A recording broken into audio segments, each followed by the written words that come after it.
Bien, buenas noches, ¿cómo están? Vamos a ir comenzando con lo que sería la clase del día de hoy, ¿sí? En donde obviamente vamos a comenzar donde dejamos la clase pasada, en donde hablábamos también de un poco de historia dentro de lo que es la criminalística, en donde tenían que investigar en cuanto a los precursores de la criminalística, ¿sí? A ver, ¿por qué yo les había solicitado esto? Porque quería que más o menos se vayan interiorizando de quiénes fueron haciendo sus aportes para poder llegar a lo que hoy conocemos como criminalística, ¿sí?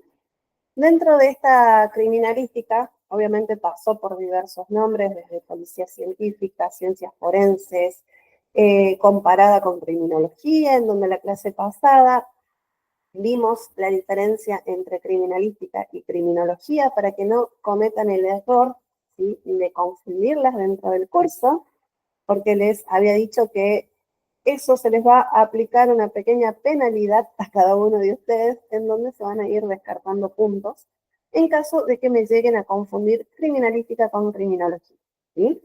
Así que ténganlo a eso en cuenta. Bien. Habíamos hablado que dentro de lo que es la criminalística, la investigación que realiza la criminalística, hablábamos de los delitos en general. Habíamos hablado de que el delito es tan viejo como el hombre, ¿sí?, sobre lo que sería el planeta Tierra. Habíamos tocado también al primer asesinato de la historia, considerado en realidad como primer asesinato de la historia, ¿sí? Y ahí es en donde se desprende esto de que ustedes investiguen a algunos precursores. Les dije que obviamente les iban a aparecer muchos y también les hice mención de que podían escoger dentro de todos los que les aparecían a uno, ¿sí?, para poder investigarlo un poco más a fondo, ¿sí? A ver, para hacer una pequeña introducción, ¿sí?, a todo esto, voy a hacerles ahí una serie de preguntas y quiero saber qué es lo que piensan ustedes, ¿sí? ¿Existe el crimen perfecto?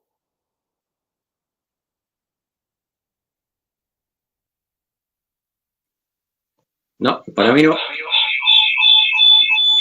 Bien. Ahí les voy a pedir que se separen un poquito, Sí. porque si no se van a acoplar. Bien, no existe el crimen perfecto. ¿Por qué no existirá el crimen perfecto? ¿Por qué no existe el crimen perfecto? Porque siempre va a haber algo que va a dar una pauta, un indicio de ese crimen. Bien. Pero hay investigadores que hablan de crímenes perfectos. ¿Por qué piensan que estas personas que han estudiado, que tienen más o menos un conocimiento, ¿sí?, dentro de las investigaciones, piensan que hay crímenes perfectos? No sé. Son medias capciosas mis preguntas.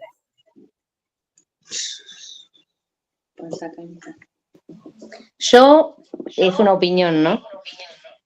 Ellos consideran que existe el crimen perfecto porque tienen conocimientos y creen que podrían inventar o no inventar, hacer un crimen perfecto. Pero en realidad no. Bien.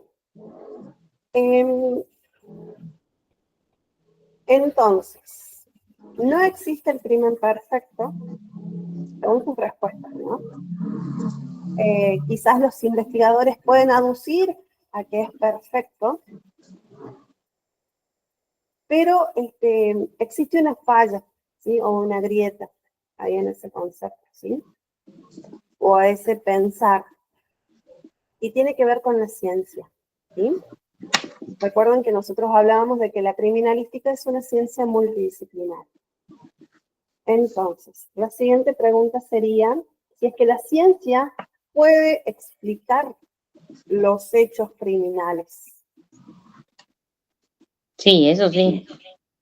Bien. Entonces, si la ciencia puede explicar los hechos criminales, si estamos sosteniendo, ¿sí?, de que no existe el crimen perfecto, ¿cómo es posible que existan casos que no tienen resolución? Porque no encontraron las pruebas. No, al revés. No llegaron a fondo de la investigación, por eso no se descubrió.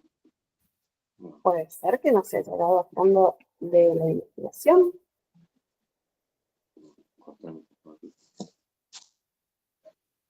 Porque también en el momento que se cometió ese crimen, no había las suficientes herramientas que hay hoy en día. Por ejemplo, el ADN. Bien, puede ser que dentro de las ciencias en donde nos apoyamos para las investigaciones haya habido falta de conocimiento de algunas específicas para poder esclarecer los delitos, ¿sí? Eso sí se puede notar dentro de los precursores, como fue Alphonse Bertillon, ¿sí?, que nos hablaba de lo que sería la antropología forense, en donde comienza esta medición del cuerpo humano, de este conocimiento del cuerpo humano sobre los delincuentes, ¿sí?, en donde, dependiendo de que si teníamos, no sé, un ojo más grande que el otro, o de que si nuestra cabeza no era de una circunferencia normal, ¿sí?, todas esas anomalías o características que se podía encontrar sobre un cuerpo, lo llevaba a ser autor del delito que se estaba investigando en ese momento, ¿sí?, o considerarlo un posible sospechoso de ciertos delitos, ¿sí? Ahí es en donde comienza una de las principales aportes, ¿sí?, a lo que es la criminalística, en donde obviamente a medida que se fue evolucionando específicamente dentro de la parte de antropología, podemos determinar que no siempre una persona que presenta una anomalía, ¿sí?, es considerada un potencial delincuente, ¿sí? Ahora, otra pregunta. ¿Es posible que nosotros nos podamos meter en la mente del delincuente?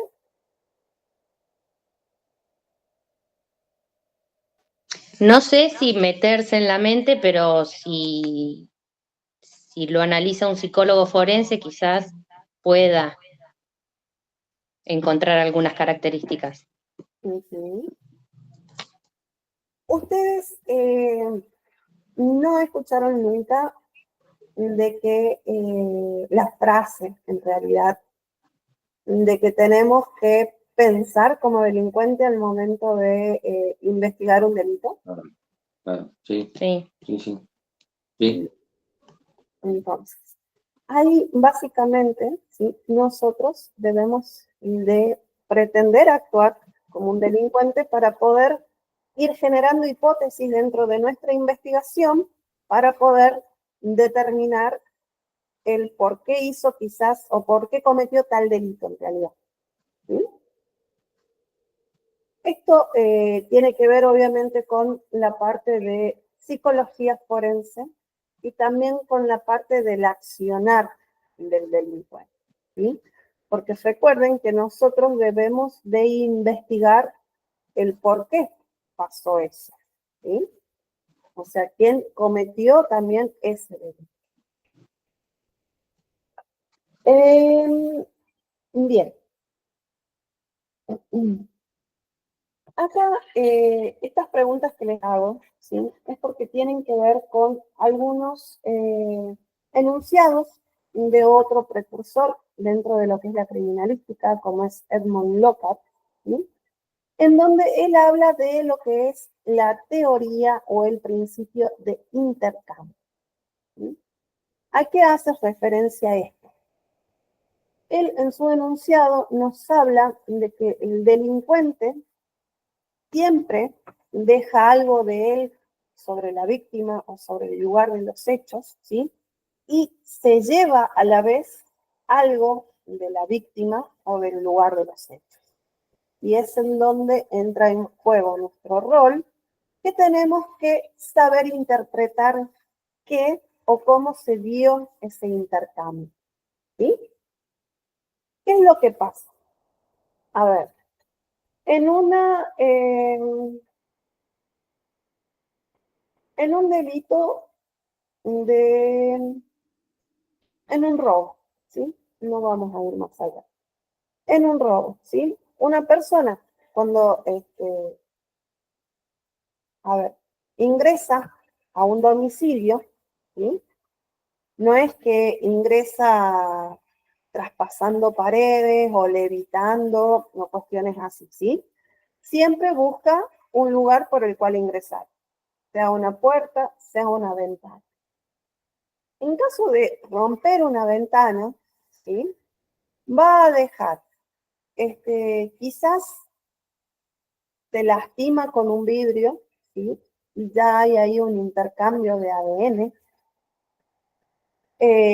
Quizás al cortarse también se corta alguna prenda o se rasga alguna prenda de su vestimenta, ¿sí? Y nos deja algo para poder comenzar con nuestra investigación, ¿sí? Más allá de las cosas que él se lleve, de ahí vamos a ver ese intercambio, ¿sí? Porque vamos a saber que son cosas nuestras, quizás al momento de resolver este caso. Lo mismo pasa con el tema de lo que sería una violación, ¿sí? En donde tranquilamente podemos ver ese intercambio de fluidos. Quizás la víctima para defenderse araña al victimario, rasguña, perdón, al victimario, le arranca algunos cabellos, lo muerde, ¿sí? Entonces ahí podemos ir viendo ese intercambio que hay y que obviamente a nosotros como investigadores nos sirve ¿para qué? Para ir generando hipótesis y poder dar con quién cometió ese delito, ¿sí? Obviamente en la antigüedad no estaba visto de esta forma. Así como aparece Alphonse Bertillon dentro de la parte de antropología forense, nosotros muchos años antes, ¿sí? Podemos ver cómo aparecen lo que se denominan las fuentes, ¿sí? O las formas de impartir justicia, que muchas veces estaba dada dependiendo del lugar, dependiendo qué leyes regían en ese momento, ¿sí? Cuestiones que hoy en día serían muy mal vistas. Por ejemplo, el tema de apedrear a los ladrones, ¿sí? Si pasa eso en nuestro país, en donde nosotros vemos que hay una persona en una plaza principal encadenada, ¿sí? Y todos vamos y le damos con piedras, ¿sí? Va a estar mal vista. Dentro de nuestras leyes no se ampara esa forma de impartir justicia, ¿sí? Pero hay otros países en los que al día de hoy se sigue realizando eso, ¿sí? ¿Por qué? Porque se van heredando leyes, ¿sí? Que obviamente no van sufriendo modificación. Otras de las formas de impartir justicia que había también en la antigüedad tiene que ver en el momento de la famosa cacería de brujas, en donde, por ejemplo, si se consideraba, sobre todo a las mujeres, brujas, ¿sí? Se las tiraba desde un precipicio en un río. La mayoría de las veces en época de invierno, ¿sí? Si la mujer sobrevivía, era porque era bruja, ¿sí? Porque habían habido cuestiones, ¿sí? Que la ayudaban a sobrevivir. Pero si obviamente perdía la vida, iba a la gracia del Señor, porque obviamente al no ser bruja no pudo salvar su vida, ¿sí? cuando obviamente nosotros si nos ponemos a pensar están muy descabelladas las formas en las que se impartía justicia. Es en donde comienza la evolución de los investigadores, ¿sí? Para poder llegar a las formas de investigar que tenemos hoy en día, en donde aparece primeramente la parte de ciencias forenses, después va evolucionando como policía científica y llegamos a lo que conocemos hoy en día como criminalística. ¿Sí? Ahora, quiero escucharlos y que me digan, ¿sí? ¿A qué precursores encontraron o a quiénes de esos precursores que hayan encontrado les llamó la atención y por qué?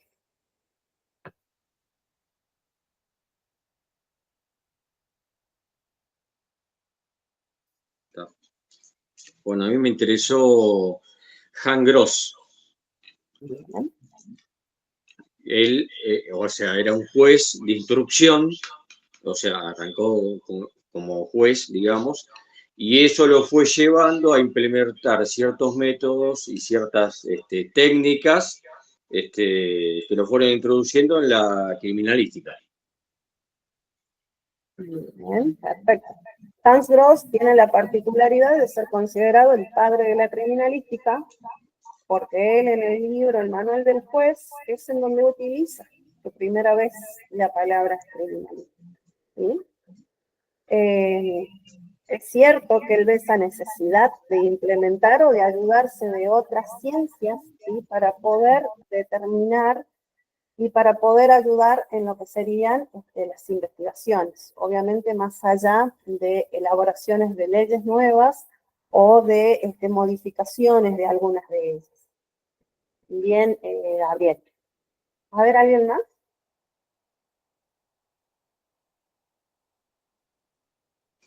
Yo elegí el mismo, así que estamos en la misma.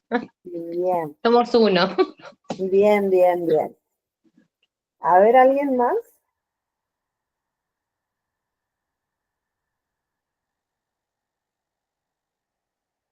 Bueno, dentro de lo que son estos precursores, sí, obviamente Hans Gross está ahí en primer lugar. Pero después siguen, por ejemplo, como Edmund Lockhart, dentro del enunciado que yo les acabo de mencionar, o dentro de lo que él habla como principio de intercambio, ¿sí? Y aparece también von Bucepich, que nosotros lo vamos a ver dentro de lo que es la parte de identidad humana, porque él, más allá de ser croata, ¿sí? Fue adoptado como argentino y fue quien crea el sistema dactiloscópico argentino, que no solamente es utilizado en nuestro país, sino que hay varios países del mundo que lo han adoptado, ¿sí? Por obviamente la facilidad para poder identificar a una persona a través de estos 4 tipos fundamentales, ¿sí? Juan Bucepich se basa en precursores anteriores, como por ejemplo Galton, en donde vienen de 100 sistemas, ¿sí? O de 100 tipos, ¿sí? Y Juan Bucepich los reduce a solamente 4, ¿sí? Por Juan Bucepich también nosotros tenemos nuestro día, que es el 1 de septiembre, ¿sí? Que obviamente se les reconoce muchísimo dentro de lo que es nuestro país. También lo tenemos, bueno, a Francis Galton, ¿sí? Que habla también de la investigación de lo que serían las huellas dactilares. También lo tenemos a Alan Pinkerton, que también lo vemos en esta unidad que tiene que ver con la fotografía forense, ¿sí? En donde nosotros vamos obviamente a utilizar y ver los tipos de tomas, los tipos de fotografías, ¿sí?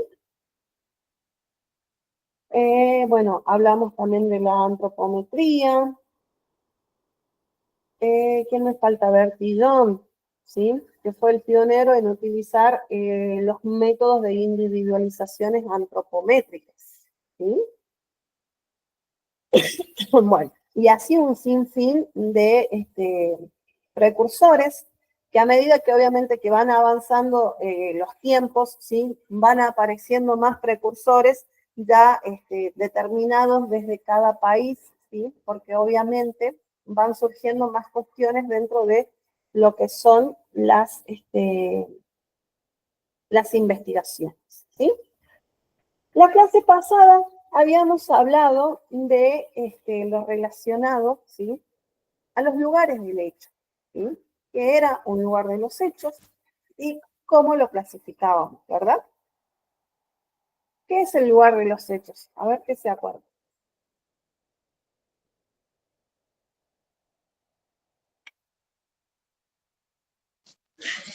Es el lugar donde se cometió un delito. Bien, es el lugar en donde se cometió un delito. ¿Cuántos tipos de lugar de los hechos hay? Bien. ¿Es abierto, cerrado y está? Abierto, cerrado y Abierto, cerrado y mixto. bien. Ahí más o menos logramos identificar.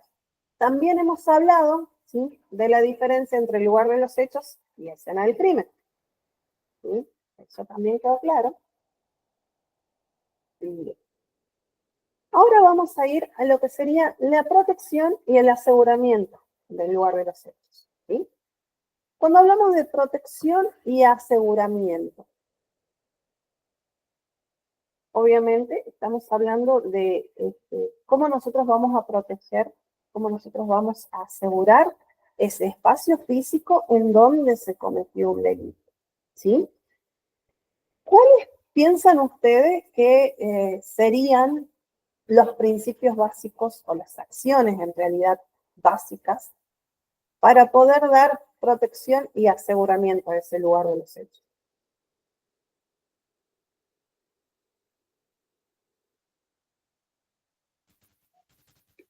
Primero, o sea, la cantidad, reducir la cantidad de personas que pueden llegar a ingresar a ese lugar. Sectorizar, o sea, con cinta de peligro o lo que sea, ese lugar, y después recién ahí, bueno, ingresaría el técnico, el profesional, a hacer un barrido del lugar y bueno, y reconocer lo que pasó. Bien. Más o menos. Bien. A ver, ¿alguien más quiere comentar algo?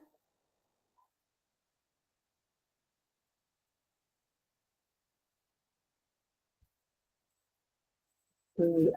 Bueno, nosotros dentro de ese aseguramiento, de esa protección que le vamos a dar al lugar de los hechos, o sea, básicamente es el de preservar ese espacio físico, ¿sí?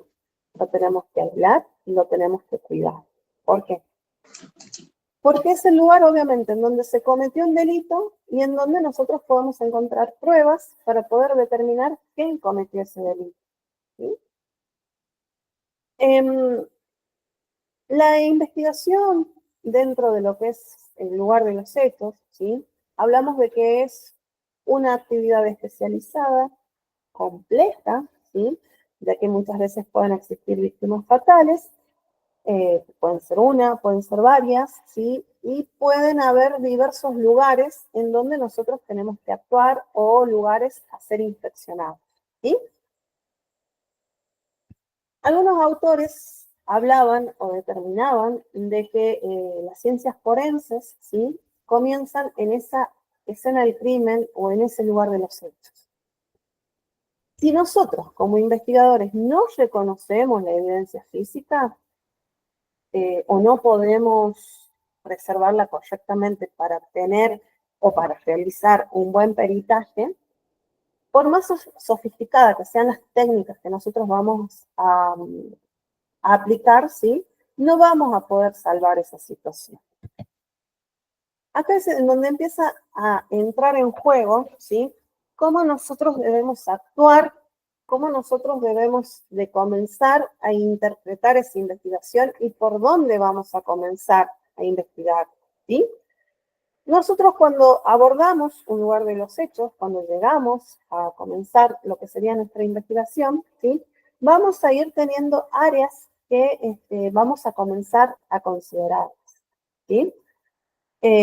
Vamos a comenzar por las áreas más cercanas de donde aconteció el delito, quizás en un robo por donde forzaron una entrada, la ruta que tomó el delincuente, ya sea para escapar o para ingresar. En cuanto al sospechoso, ¿sí? Nosotros vamos a hacer hincapié en el aspecto físico, pero también en lo que tenga que ver con su vestimenta, con la forma de su cabello, el color de su cabello, sus fluidos biológicos, ¿sí? En caso de que existan armas, ¿sí? Vamos a ver dónde se encontraban, ¿sí? Y en base a eso vamos a ir generando hipótesis, ¿sí?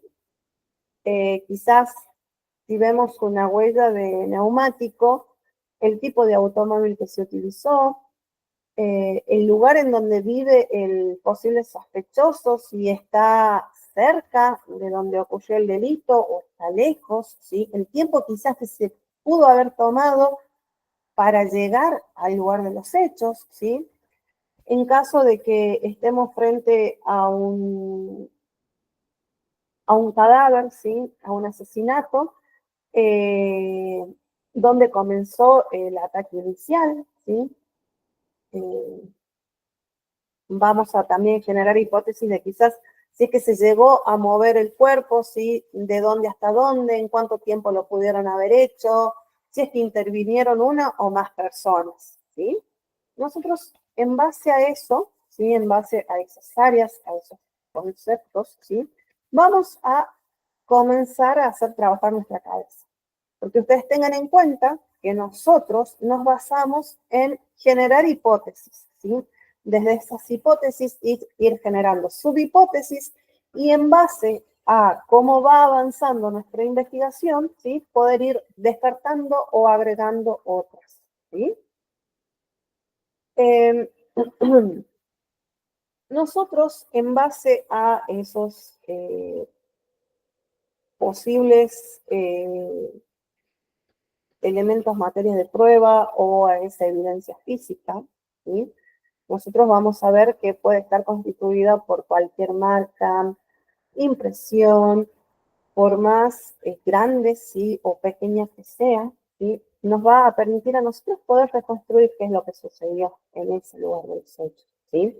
Nos va a permitir también poder identificar al delincuente, conectarnos con el delincuente, con la víctima, con la escena. Vamos a basarnos en todo ese material que nosotros podamos encontrar para poder procesarlo, para poder investigarlo, para poder ver si es que nos ayuda dentro del lugar de los hechos o debemos extraerlo y llevarlo a los laboratorios para un análisis más completo.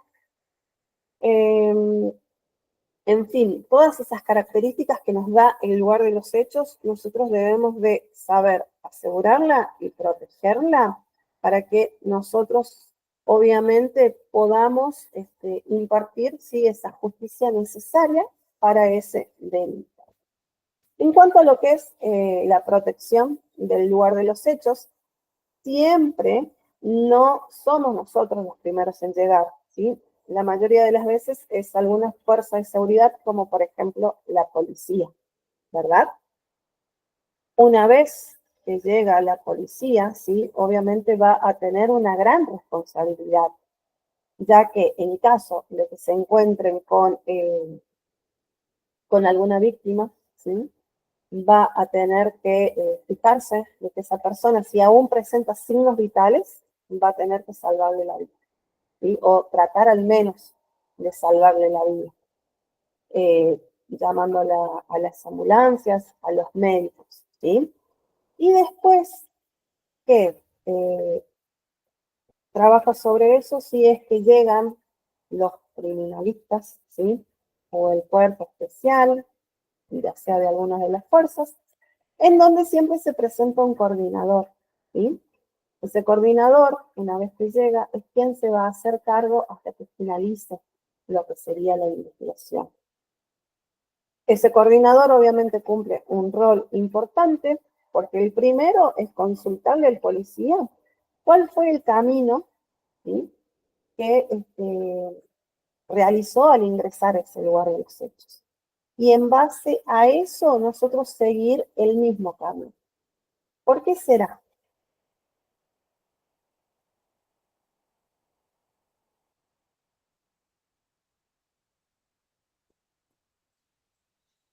Para saber, o sea, que la persona que ingresó en el primer momento, que fue el policía, hizo ese camino y no contaminar alguna otra huella que haya dejado la persona que estuvo anteriormente, el delincuente que estuvo ahí. Exactamente. La característica principal de realizar esa acción es para no contaminar el resto de lo que sería el lugar de los hechos, ¿sí? Cuanto más mínimo sea el camino que tengamos nosotros para ir investigando y recolectando evidencia, más segura va a estar esa evidencia, ¿sí? Tengamos en cuenta que hay muchos factores que intervienen en el deterioro, en la estructura, en la pérdida de esa evidencia, obviamente dependiendo siempre del lugar de los hechos sobre el que nosotros trabajemos. Obviamente, la forma de trabajo en un lugar de los hechos abierto no es la misma que la forma de trabajo en un lugar de los hechos cerrado, ¿sí? Hay características que les son particulares y, por ejemplo, en un lugar de los hechos abiertos, nosotros no podemos tomarnos nuestro tiempo para poder ir, tomar una muestra, fijarnos, verla, todo eso. ¿Por qué? Porque nos juega en contra el ambiente, ¿sí? Porque se puede venir una lluvia, se puede aproximar un viento fuerte, ¿sí? ¿Qué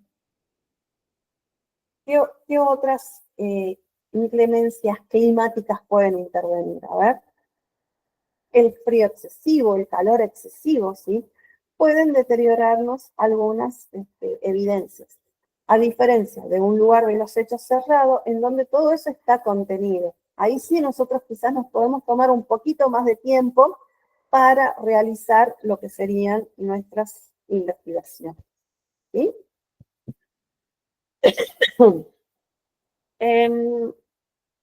Bueno, en cuanto a las principales actividades que nosotros podemos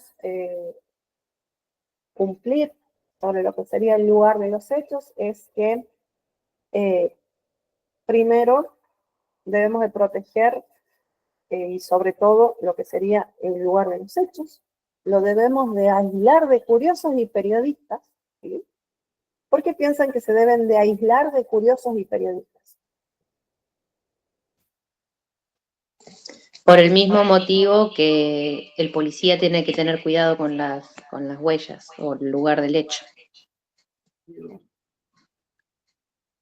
Debemos investigar también si es que en ese lugar de los hechos sobre el que nosotros trabajamos, no ingresó alguien ajeno, ¿sí?, a la investigación. Si es que quizás para tapar lo que sucedió no ingresó, no sé, algún familiar o alguien que la fuerza de seguridad no se haya dado cuenta, ¿sí? Es necesario, ¿sí?, que nosotros preservemos ese lugar hasta que hayamos logrado las suficientes pruebas para, obviamente, satisfacer nuestra investigación y satisfacer también a la justicia, ya que posiblemente ese mismo lugar de los hechos pueda llegar a ser reconstruido mediante la parte documentada, ¿sí?, o verbalmente, en donde nosotros vamos a tener características que van a ser particulares de nuestra investigación, ¿sí? Y obviamente sabemos que la justicia depende mucho de nosotros para poder reconstruir ese lugar, ¿sí? Ahora bien, ¿cuáles piensan ustedes que son las posibles causas de alteración de un lugar de los hechos más allá de la parte climática?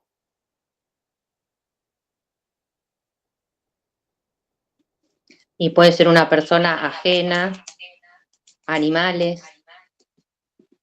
Bien. No sé. Un montón de causas. Hay muchas. Hay muchas. Hay una que quizás resulte un poco graciosa, pero conociéndola al ser humano como es de curioso, ¿sí? Es que hay personas que aman, ¿sí?, ingresar a los lugares de los hechos y llevarse algo como souvenir, ¿sí? Personas ajenas.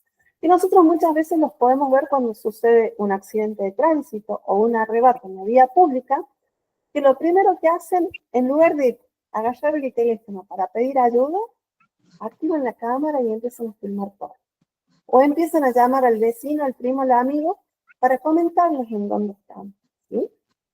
Entonces, hay que tener un especial cuidado con esas personas, porque han habido casos en donde han ingresado no sé cómo, pero siempre tratan de llevarse algo como para ir y contar después que, mira, este reloj lo saqué del asesinato de tal o cual, ¿sí? Esos son una de las principales personas, digamos, que hay que, de las cuales cuidar el lugar de los hechos. Otras son los periodistas, ¿sí? Porque si bien es cierto, ellos están cumpliendo un rol, ¿sí?, muchas veces no respetan nuestro trabajo y se meten o van viendo la forma de llegar hasta lo más profundo del lugar de los hechos, obviamente para tomar imágenes que muchas veces son un poco molestas para los familiares. Por ejemplo, hay situaciones en las cuales los periodistas han filtrado imágenes de homicidios, de asesinatos, ¿sí? Y obviamente se las van robando entre los mismos periodistas para publicarlas, en donde quizás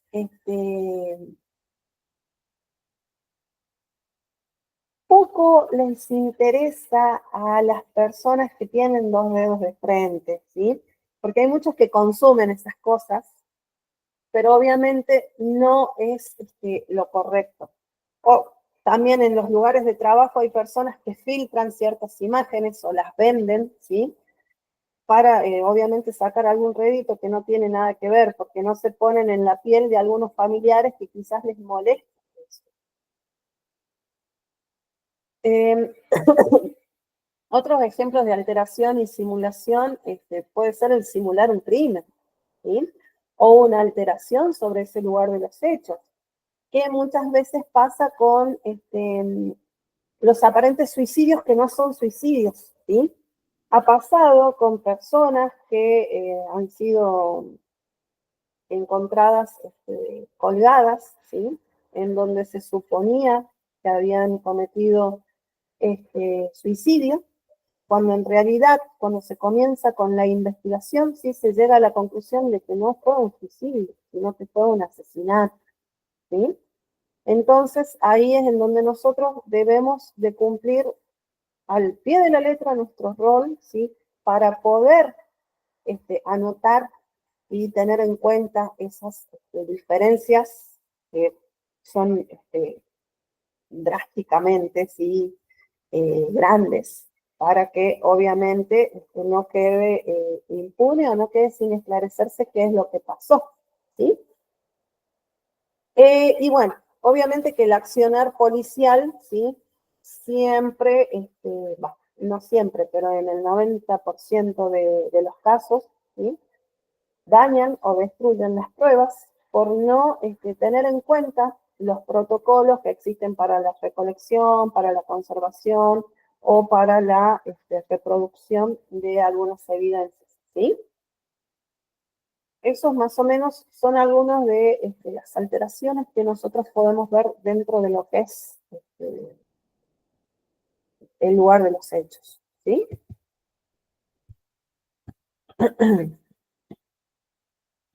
Bien. En cuanto a lo que es el abordaje o cómo nosotros debemos de recolectar la evidencia dentro del lugar de los hechos, hay una serie de acciones, ¿sí?, que la pueden encontrar en los protocolos o los manuales de actuación que están en el campus, ¿sí?, de cómo nosotros podemos recolectar evidencia, ¿sí? Dependiendo del lugar de los hechos, ¿sí?, nosotros vamos a irlo dividiendo ya sea en secciones, en cuadrantes, en franjas, y vamos a poder trabajar en forma espiral, de punto a punto, ¿sí?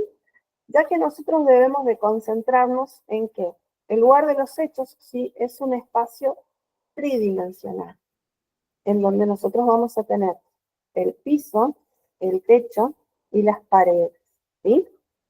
¿Cómo vamos a comenzar nosotros esa investigación? ¿Qué piensan ustedes? ¿A dónde vamos a observar apenas ingresamos al lugar de los hechos? ¿Al piso, a las paredes, al techo? Primero al piso, Después, después a las paredes y al techo. bien. Ustedes recuerden también que por más desordenados que seamos nosotros en nuestras vidas, en nuestras casas, en el lugar de los hechos debemos de ser todo lo contrario. Debemos de tener un ordenamiento, ¿sí? ¿Para qué? Para poder entender cómo se ingresó, qué fue lo primero que encontramos en el lugar de los hechos, qué fue lo segundo, ¿sí? Y así sucesivamente. Por eso es que existen estos protocolos de actuaciones que son a nivel nacional para que yo, trabajando en La Quiaca o en Ushuaia, ¿sí?, sea la misma modalidad y sea el mismo orden, ¿sí? Entonces, nosotros llegamos al lugar de los hechos. Ingresamos por quizás una puerta principal. Comenzamos nuestra observación, ¿sí? Primero en el suelo. Vemos los detalles, ¿sí?, que podemos tener. Luego levantamos un poco más nuestra mirada y comenzamos por cada una de las paredes, ¿sí? Obviamente en sentido de las agujas del reloj, para que se pueda interpretar y se pueda seguir. ¿Por qué? Porque nosotros como investigadores dentro de lo que es criminalística, ¿sí?, tenemos dos tipos de criminalística. La criminalística de campo y la criminalística de laboratorio. La criminalística de campo no es que nosotros vamos a ir y vamos a desenvolvernos en un campo, ¿sí?, sino que es la que le pertenece o la que investigan todos aquellos que salimos y actuamos e investigamos sobre el lugar de los hechos, ¿sí? Somos básicamente los encargados de recolectar todas las evidencias o todas las pruebas, ¿sí?, para poder enviarlas al laboratorio. Pero ¿qué es lo que pasa con la criminalística de laboratorio? Ellos van a recibir las pruebas, les van a hacer las pericias, les van a hacer todo, las pruebas pertinentes o que sean necesarias, pero a la vez deben de saber de dónde las extrajeron, de qué forma y sobre qué lugar estaban o sobre qué lugar estaban trabajando, ¿sí? Entonces, es por eso que una depende de la otra, ¿sí? Entonces, nosotros como criminalistas de campo debemos de hacer bien nuestro trabajo, debemos de hacerlo de una manera ordenada para que la persona que no fue al lugar de los hechos entienda qué es lo que sucedió en base al ordenamiento de esas pruebas, ¿sí? Bien.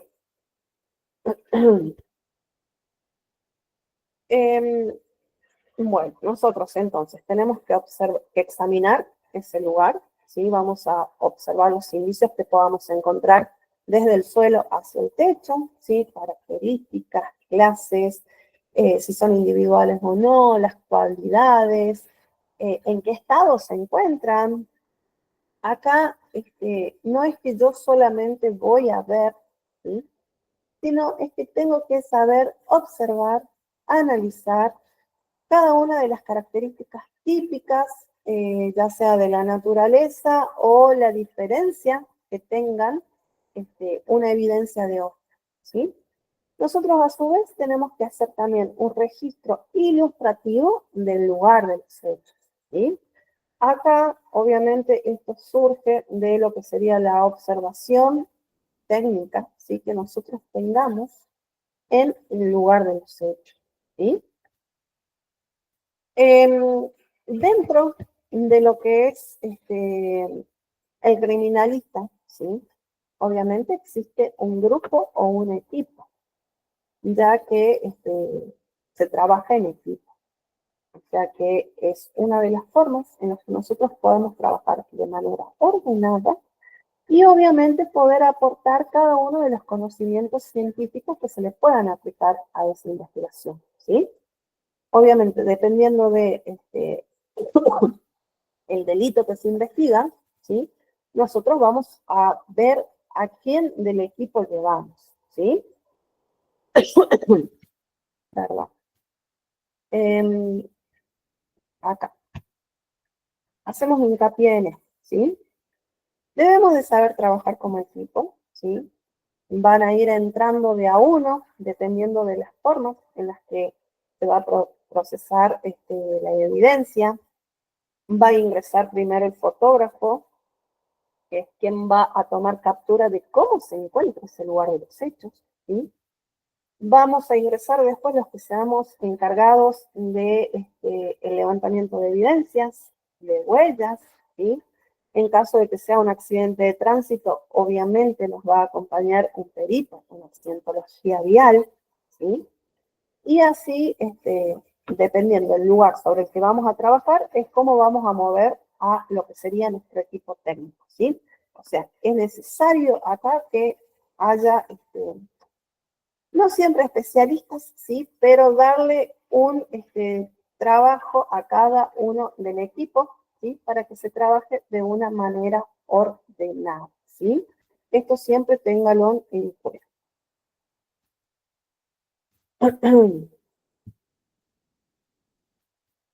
Bien. Ahora, vamos a ir por lo que sería,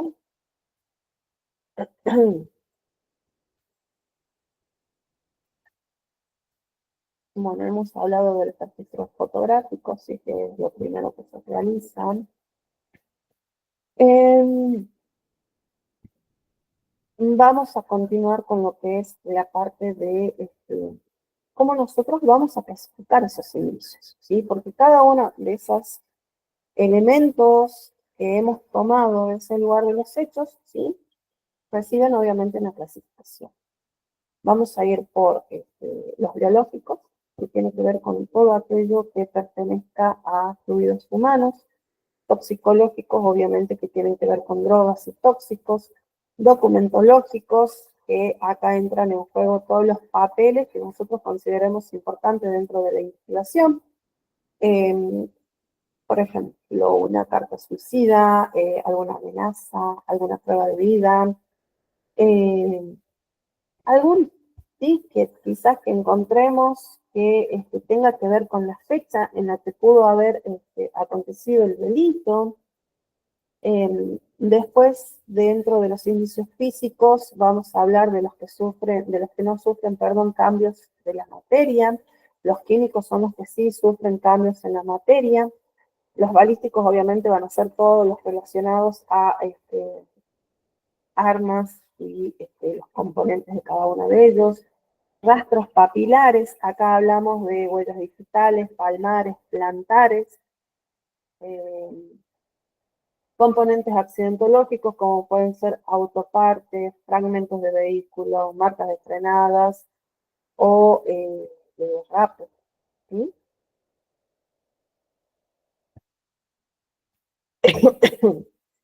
Bien. ¿Alguna duda hasta acá? ¿Alguna consulta? ¿Se entendió? ¿No lograron solver?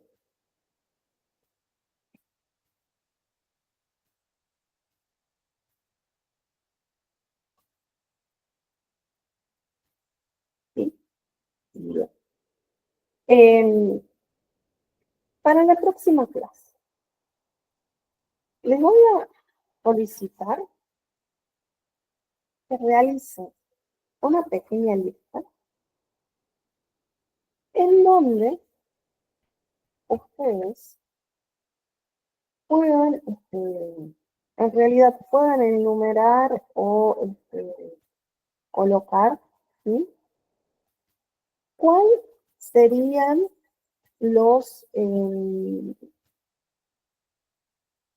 las características principales que tiene que tener un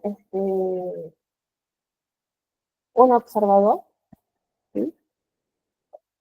Al momento de trabajar en un lugar de los hechos abierto en donde intervenga un cadáver, ¿sí?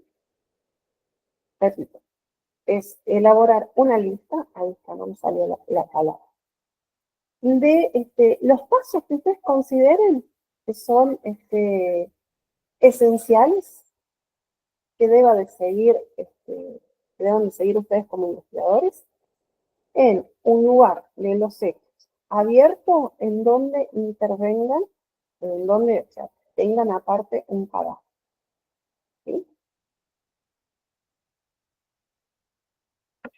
Bien. Entonces, eso sería para la próxima clase, ¿sí? Entonces, no surgen dudas, ¿se entendió hasta acá? ¿Me lograron seguir? Bien. Se entendió perfecto. Genial, entonces. Los libero por el día de hoy y los veo el próximo miércoles, ¿sí? Chao. Que tengan una excelente noche. Chau, chau, chicos. Chao. Gracias.